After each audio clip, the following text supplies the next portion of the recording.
Assalamualaikum guys, bertemu lagi. Okey, hari ni kita akan pasang meter untuk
payah lagi nak sambung hose yang putih tadi kan.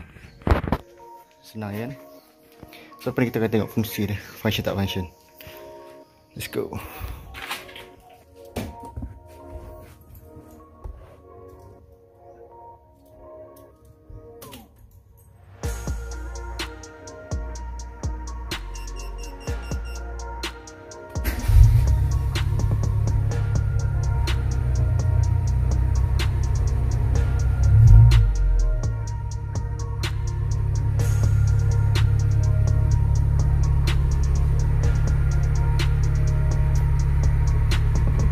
Alright gang, so meter dah berfungsi eh. Ni meter vacuum, ni meter water temp. Alright.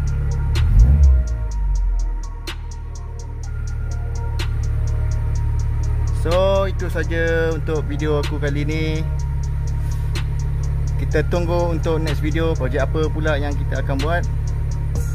Alright, terima kasih kerana dah sudi menonton video aku. Bye bye. Assalamualaikum. Ini dia barang giveaway yang aku akan nak buat. Kita Greddy. So senang je nak menang giveaway aku ni.